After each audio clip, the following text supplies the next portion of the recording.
Holy Lord, ladies and gentlemen, man, as you can see, I just finished up the live. I'm doing a recording here of an instant reaction, immediate reaction. Miami Hurricanes, 31. Ole Miss Rebels, 27. The Miami Hurricanes dominate in every which way tonight, with the exception of one thing. Did not dominate on the scoreboard. This game was crazy. This game was stressful. This game was everything that you could ask for in a playoff game. Mad respect to the Ole Miss Rebels. They fought their asses off. I can only tip my cap to them because they fought. I will tell you this, people. Tell you this. Miami Hurricanes, 31-27 winners. And let's talk about this game. We're going to the national championship on January 19th against the winner of tomorrow night's Oregon-Indiana game. So we are here. We are ready to roll. Let's get the job done. It's back in our building. We've been on the road for a month. We've had some injuries in this game tonight. We need guys to get healed up. But let's talk about it. Welcome back, everyone, to another edition of Hurricanes Unfiltered, powered by Come On Now, the podcast. I am your host, Rudy Rodriguez-Shomot. Hit the like button. Subscribe to this channel if you haven't done so yet. Hit on the social media platforms at Hurricanes Unfiltered, at Come On Now podcast. Follow us everywhere. We need you to keep building this platform because I know you love it. I had almost 400 people at one point in my live broadcast tonight. There will be no live broadcast for the national championship because I will be at the game. So there will not be a live broadcast. Sorry. I'll try to bring some live stuff while I'm there, but I can tell you right now, don't know how that's going to work. I will do my best. But let's talk about this game right here because, wow. But before we jump in, let me give a shout out to the sponsor of our show, Natalie Lopez, attorney at law. When life hits hard, the law firm of Natalie Lopez hits back harder. She practices in the area of criminal defense and family law. You can reach her at 954-888-8833. That's 954-888-8833. You can also reach her on Instagram at NAT. That's nat.guilty. NAT.guilty. She's based out of Fort Lauderdale, practicing in criminal defense and family law. Appreciate your continued support of our show, Natalie. She will fight for you. Yo, let's jump in on this. I'll tell you what. This game really went the way I expected it to, with one exception. We didn't play clean. We did not play clean. And when you don't play clean, you leave yourself in a position to lose games like this. And it was hit and miss a good chunk of that second half, the way we played. Miami had the ball for 41 minutes and 22 seconds. Miami did exactly what I expected. We gashed them on the ground. I said we'd rush for 200. We rushed for 191. I said Beck would throw me for between 250 and 300. I thought he could clip 300, but we were a little uneven in the play calling. I got to be real. Shannon Dawson's play calling at times gets a little bit suspect and funny. You're dominating the game on the ground. You ran 88 plays on offense to 60 plays by Ole Miss. Like you completely gashed them all over the field.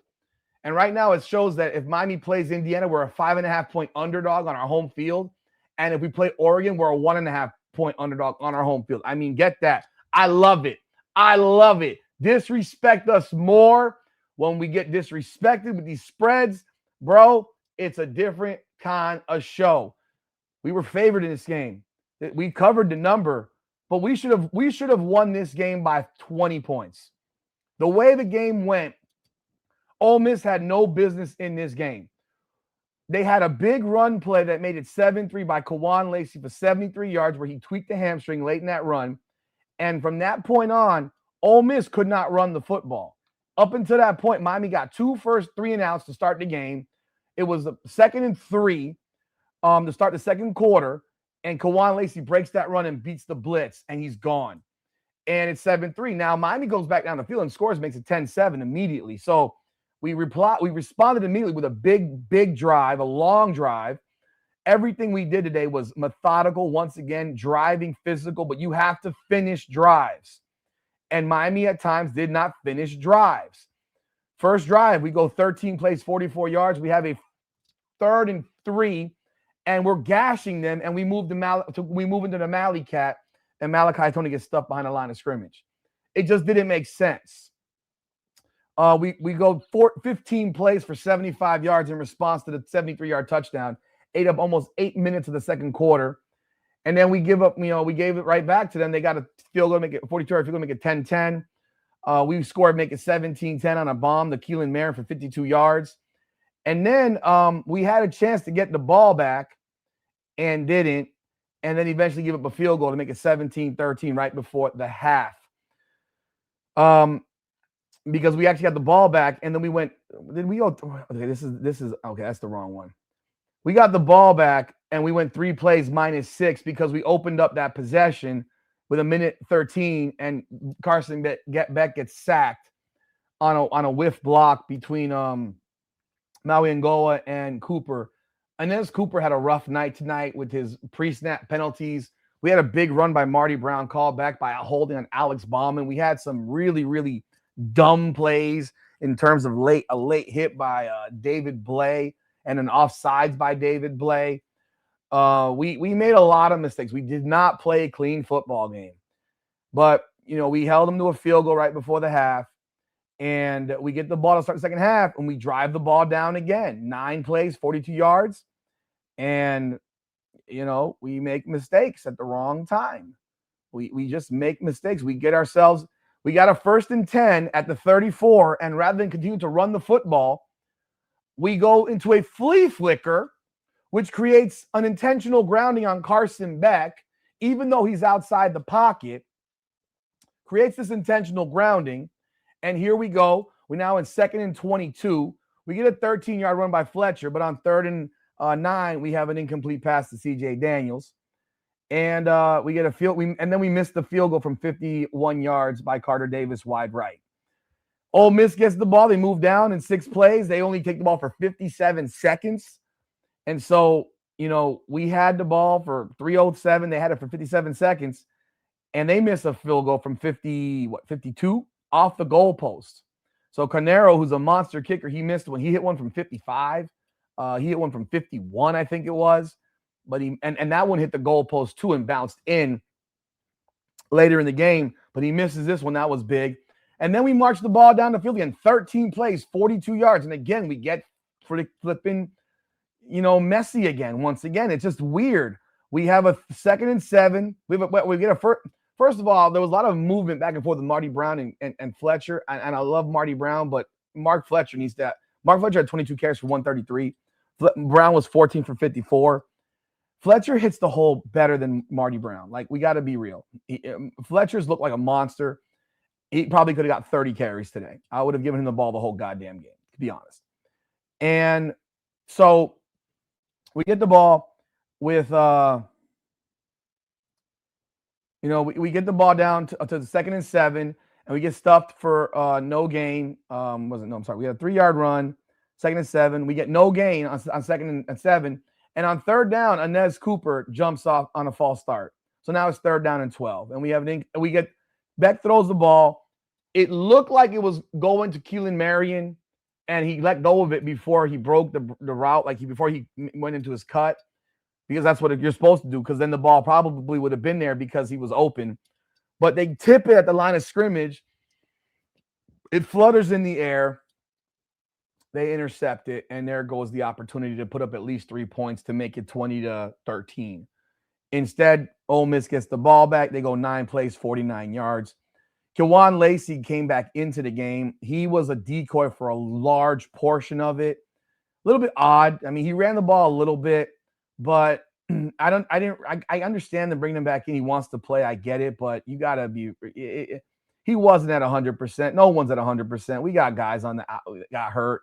Ahmad Moten turned his ankle 2 plays into the game again, but he went back out there at one point. He was like, oh no, and then he went back out there. So there's a certain toughness that you got to bring here. OJ Frederic is not playing the entire second half. Don't really know what happened. Damari Brown still doesn't play today. If he doesn't have his health back by the national championship, I don't even know what to say anymore, because what the hell's wrong with him that he can't play? I mean, it's been 5 weeks. Like, what is actually wrong with me? A sprained ankle for 5 damn weeks? Like, come on, bro. Come on, dude. I mean, come on. You got to give us something, dude. We were down to corners that are freshmen. Xavier Lucas gets tossed out of the game late, but let's get back into this recap right here. Yeah, they pick us off and they move the ball down. They go from the 14, and we got a little soft. I got to be real. Like, Trinidad Chambliss was taking a lot of short passes. It was a lot of short dink and dunk. They didn't complete anything downfield. Like, when I mean downfield, I mean like deep. Like, there was no 30-yard play downfield. There was no 40-yard play downfield. We kept him underneath. We kept him under wraps. For a good portion of the game, Trinidad Chambliss was struggling. I mean, he only got sacked one time tonight. I thought it was a second sack, but he got sacked one time tonight, and it was a lot of quick passes. Like, if you're throwing quick passes, that kind of negates your pass rush, and they really did go into that SMU style of offense. You know, he did throw a few down the field, but they didn't get completed. We had one that we should have intercepted that was dropped. We had 5 dropped interceptions tonight, 5. When we got down to Miami 37, we locked up, bro. We locked them up. We went. They were first and 10 from the 37. They went no huddle, incomplete, no yard run. I think the deep ball to Alexander, it was on this drive where we dropped the interception. I think we dropped a couple interceptions. We dropped an interception on their possession right before the half that made it 17-13. I think that, I don't know if it was it Pruitt or Dylan Day. I don't remember which one. Ethan O'Connor, one of those guys. It was 24. He has a pick. If he catches, that's a pick 6. I mean, that was a pick 6. He would have scored. And instead he drops it and ended up kicking a field goal. So we did not play clean at all, tonight, guys. It was crazy. But this time on the 54-yard field goal, he hits the post again and it bounces in. So it's 17-16 going into the fourth quarter. Miami opens up the fourth with 5 plays and punts the ball. Once again, we go for 15 yards on a run, 12 yards on a run to Malachi Tony, 3 yards on a run, and then we're passing the ball again. You're like, we're gashing them. Like, why are you moving into a pass? It's 2nd and 7 at the 45. You're running the ball down their throats, and you decide to pass, and our offensive line just failed. Bluntly, they failed. We got to call it for what it is. They did not play a great game in protection today. They did not. Ole Miss brought lots of pressure with blitzes. They blitzed so much more than they typically blitz in games. And so Beck ends up getting sacked on back-to-back plays. And here we go having to punt the ball, and they get the ball down at the 14-yard line. Where they get the ball? The 10-yard line. And we stuff them on the first play, but then we start playing in like this, like almost like a shell coverage where we're not pushing up forward, but it was weird. But now they had a big play because this is 3rd and 1. Kawan Lacey gets stuffed by Akeem Mesidor behind the line of scrimmage, and that kid just like wriggled his way out, and like Mesidor had him by the waist, and he kind of just wriggled his way out and dove forward to get the first down, and there was nobody there to clean it up. If there was someone there to clean it up, we would have had a 3 and out. Instead, it doesn't happen. And then they start picking us. 19-yard pass, 4-yard run, 8-yard run, 1-yard run, incomplete, 11-yard pass, 5-yard run, 3-yard run, 1-yard run, incomplete. They ran an incomplete pass to Kawan Lacey in the flat. I was screaming. It was 3rd and goal from the 4, and I'm like, bro, we got to just hold them to a field goal. And I said on the live, I was like, yo, look at the flat to Kawan Lacey. And lo and behold, they went right into the flat to Kawan Lacey. And he dropped the ball. He would have been stopped regardless, but he dropped the ball. They kicked the field goal. They take the lead. First time we've trailed all CFP, 19-17. And Miami responds immediately. 4 plays, 75 yards, scoring 1:56. Start off with a 15-yard penalty. Carson Beck throws one deep to Marion. I mean, a clear PI. We had a couple of those that I thought were PIs that they didn't call. Why is my TV turning off? But 8-yard pass on the next play to CJ Daniels. 17-yard run by Mark Fletcher. Another one where let's see right here. A -1 by Fletcher. He slipped, but then on the 2nd and 11, we hit Malachi Tony on a little screen, and he takes it, man. He takes that screen and goes 36 yards right up the middle. Almost nobody blocked anybody. Actually, it's funny about that. No one blocked anybody, but they just got in the way. and he broke a tackle. You know, make the big block at the end was C.J. Daniels, who sprung it at the end, and Tony makes it 24-19 with 5:04 to go. Like, this game is 5:04 left. Like, this was bananas how much happened in the fourth quarter offensively. Like, the fourth quarter was field goal, touchdown, touchdown, touchdown, and then end of game.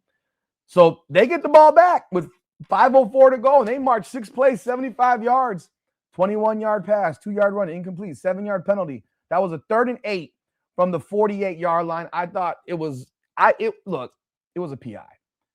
But it was so unnecessary because he wasn't catching that football. If he just plays solid, but look, I can't get mad at the freshman DB, the freshman cornerback, who's coming into a game that he's probably not expecting to play. It was Antoine. Sorry about that. 19-yard run on the next play by Chambliss. That was the only time all night that Chambliss broke the pocket and ran the ball. The only time all night. 1st and 10 from the Miami 45. Chambliss broke contain and ran the ball for 19 yards. That was the only time. The entire game, Chambliss, 5 carries, 7 yards. Like I told you before, mobile quarterbacks do not hurt us with their legs. They can hurt us in the air, but they do not hurt us with their legs. They do not run. Kejuan Lacey goes 11 for 103. 73 came on one play. So he had 10 carries for 30 yards. Logan Diggs, 4 for 10. They finished 21 for 121, 5.8. Miami went 51 carries for 191. But again, that was a one-play carry. They never established a running attack. Like I said, stop the run, you win the game. 2-yard run. Then they hit a 24-yard touchdown pass. Again, it's 1st and 10, 2nd and 8 from the 24, and Chambliss hits a great pass to Wright.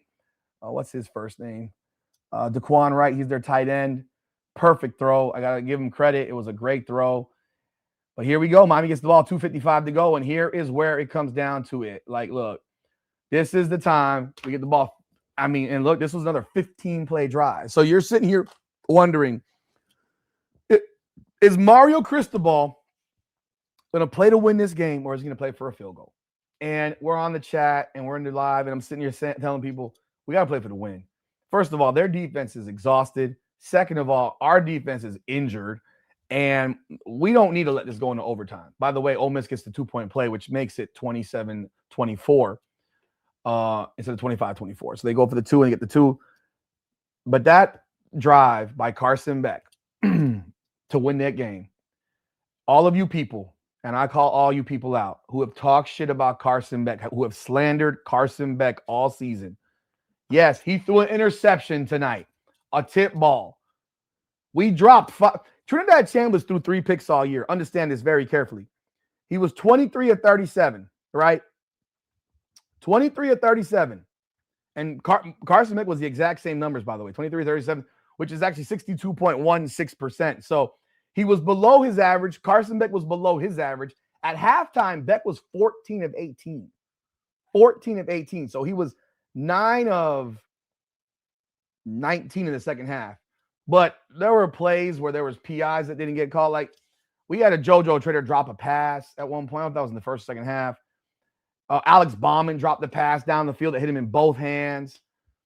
But, you know, again, he made good throws. He made some not so good throws. He only had one ball that was intercepted. Only ball all game that was even close to being picked off, and it was the one that got picked off on the tip ball. Like, when you get a ball picked off on a tip ball, it's different than if you just throw it to somebody and make a bad throw, because it wasn't a bad throw.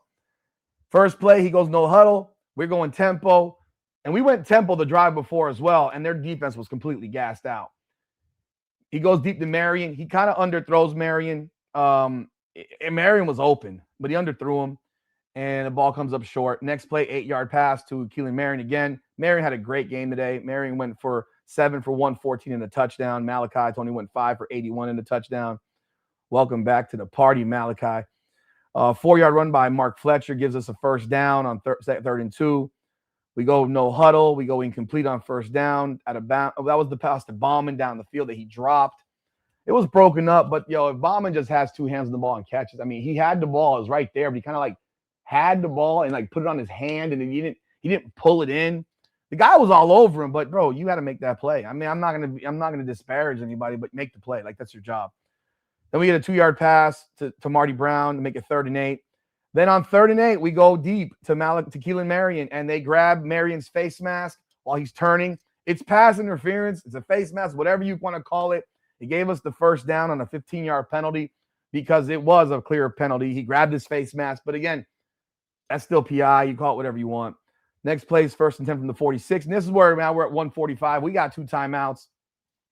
And now Ole Miss is sitting here worrying about how they protect the clock and keep clock.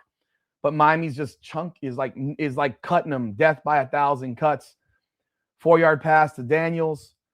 And we go now, so that drops it down to 133. We go no huddle, incomplete pass to Malachi Toney, broken up by Graves. It was actually a catch by Malachi Toney. He went up with one hand, ridiculous. He went up, caught the ball, came down. It was actually called a completion pass first, but he didn't toe touch the field. His toe came down and his heel came down. His heel was actually out of bounds. And for people that were arguing about the call, it was the right call, actually, because toe touching is toe. It's like doom and you're out. It's not your toe and then your heel. Your heel comes down out of bounds. You're out of bounds, bro. That's just the way it is. So we go 3rd and 6. And we get CJ Daniels for a 7-yard pass. He gets the first down. On 1st and 10 from the 35, Beck has an incomplete to CJ Daniels. 2nd and 10, incomplete to I think he just threw that ball out of bounds, actually.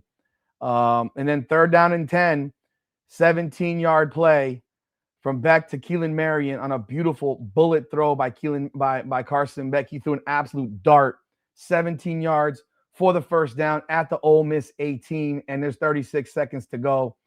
And you're sitting here saying, you got to play for the win, man. You got 2 timeouts still. You better play for the win. 1st and 10. Now also is when Mississippi, I think they started calling timeout. When did they start calling timeouts? Okay, so 1st and 10, Beck gets a negative 1-yard run. I don't know what they were doing specifically there. Ole Miss calls timeout. Then on 2nd and 11 with 31 seconds, Beck hits Keelan Marion again for 11 yards down to the 8-yard line. First down. Ole Miss calls another timeout because now Miami's obviously in field goal range, but you're playing to win this damn game. You realistically, you've got to, you've got to go play for the win right here. You're at the 8-yard line. It's 1st and goal from the 8-yard line. You have 2 timeouts. You have an opportunity to put this game away. And even then, it was still nerve-wracking because, man, this kid Chambliss is a stud. So we're no huddle. We're able to run the football because we got 2 timeouts. Marty Brown goes for 5 yards. I don't know why Mark Fletcher wasn't in the game this final drive. I just don't understand it. Like, it's confusing to me at times. Like, Mark Fletcher's your horse. Unless he got hurt or dinged or something, I don't know why he wasn't in the game, but he wasn't. Now, 2nd down they call time. Miami calls timeout now. There's 24 seconds left. We're in no huddle. Carson Beck, rush left. They get some pressure. No, not really loud pressure. He steps up in the pocket. The defensive linemen just ran into each other for Ole Miss. They had big number 51 on the ground laying out there. He was gassed the fuck out the whole game. He was so tired. And Carson Beck sees Big Green on the left-hand side and just prances into the end zone to make it 31-27 with 18 seconds left. And yet you got 18 seconds and you're sitting here saying you got to make a stop. Thankfully, they don't need a field goal, but they go 23 yards on the first pass, and they only burn 5 seconds. And we're playing in such a prevent defense. It's like, I get the prevent, but dude, you don't let them chunk you for 23. Then they have a spike on the 1st and 10 from the 48, Mississippi 48. Then they go 17 yards again. We're letting the guys catch the ball. Now we're at the 37-yard line. Ole Miss calls their final timeout with 6 seconds left, and the final play of the game is a Hail Mary to the back of the end zone that basically flew out of the end zone, and Miami gets the W. Miami dominated time of possession, 41-plus minutes. If you showed somebody these numbers, there's no way that Miami doesn't win this game by 3 touchdowns. Miami had more first downs, 28-23. Miami was 11 of 19 from 3rd down, 2 of 2 on 4th. Ole Miss was 2 of 10 on 3rd. Passing-wise, Chambliss ended up finishing 23 of 37 for 277, but I'm telling you right now, he had 5 passes that were dropped for interceptions. 5 interceptions dropped. These are the plays that you have absolutely got to freaking make. You've got to make these plays, people. Sorry. You cannot leave these plays on the field against Indiana or Oregon. You can't leave them on the field against Ole Miss, man. Miami could have blown this game out. Again, I gotta question the unevenness of Shannon Dawson's game management. It's weird. Like you're dominating doing one thing, and then for some reason you just don't do it. Going gimmicky with Malachi Tony and the Mally Cat and running a flea flicker when you're gashing them just doesn't make sense to me. But really, we contained Trinidad Chambliss. Like, we got to be real about it. We contained him. We made him take it underneath. The longest pass he had all day was that 24-yard touchdown pass late in the game, make it 27-24. But beyond that, he was really underneath the entire game. It was short passes, and the kid throws darts, man. He throws a good ball. But at the end of the day, like, he didn't have anything with his legs. He didn't get away. I thought the Ole Miss offensive line did a great job in keeping Miami's defense off of him. He only had 1 sack. But I think, look, I'm not going to complain about holding, but there was a lot of holding out there. For Miami to have 10 penalties, 74 yards, and Ole Miss has 4 for 34, and our guys can't get near this dude because they're being grabbed the whole game. Like, bro, it's not. We got to be real. Like, we were being held the whole goddamn game. And so Miami ends up rushing for 191. Like, my prediction before the game was that Miami could go for 500-plus yards like South Florida. And we could have done that, I thought, if we had just continued to be consistent in our game management and calling of the game. We rushed for 191. I thought we would break 200. We got close. Passing, I figured Beck would throw for at least 250. He did. I thought he could break 300. But then again, Dawson's game calling is just inconsistent. Beck had 160 yards at halftime. You know, he was killing it in the first half, 14 for 18. It was dominant. But yeah, we have a 17-13 game because we're leaving points on the board, on the field again. Like, we both missed the field goal. So we both lost 3 there. But we left points on the field, like, by decisions. And that's where I get upset is, I mean, they're going to sit here and cry and say that Ethan O'Connor committed a PI, but that ball landed out of the end zone. I mean, goddamn, he's holding the crap out of him. Ethan O'Connor is holding the shit out of number 1. Stribling. They didn't throw the flag. Hey, thank God. And they were crying for the flag, but they didn't throw it. I don't care. I don't care. But we got lights in downtown Miami saying go Canes already. But yeah, we dominated this game physically. We physically kicked their ass. But man, they kept it close. They scored when they had opportunities. We stuffed them on. I think we held them to 3 and out multiple times. I mean, with the first possession, second possession, 1, 2, 3, 3 times we held them to 3 and out. Second half, they moved the ball on us pretty good. I got to be real. Second half, they moved the ball. They had success with moving the ball.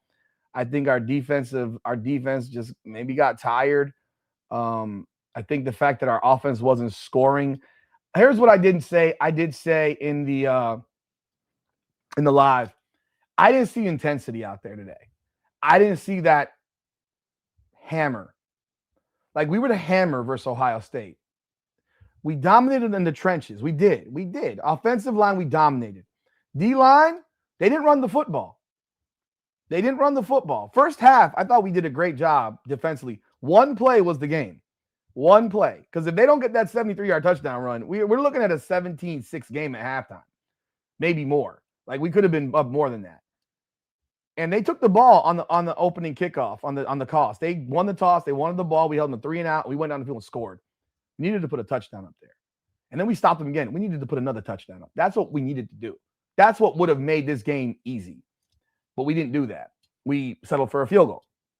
And then we stopped ourselves with holding, false starts, dumb penalties. We committed some dumb ones. Inez Cooper had at least 2 false starts. Markel Bell had a false start. Bauman had a hold. So there was at least 4 penalties from offensive line or tight ends. We had a late hit on Blay, an offsides on Blay. We had a pass interference on Antoine. And we had a few others. We finished with 10 penalties. And they had 4. At least they didn't call it at the end. So, but we're going to the national championship, man. We had to earn this one. You fought through adversity.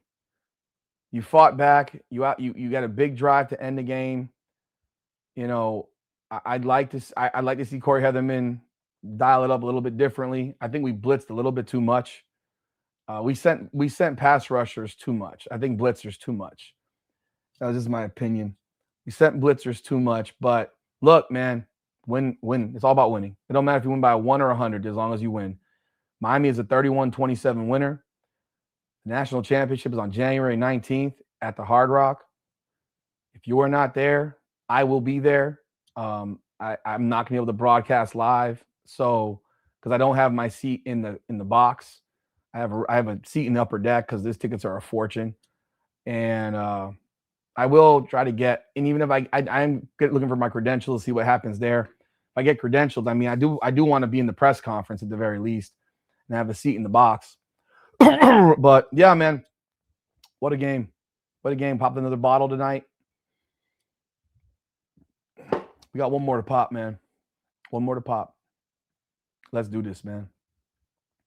This is Hurricanes Unfiltered. Like, subscribe, follow. We'll have plenty of content over the next 10 days. Plenty of content going into this game. We will be at the hotel doing the interviews and all that stuff as well. So I appreciate you. I thank you. This is Hurricanes Unfiltered, powered by Come On Now, the podcast. Come on now.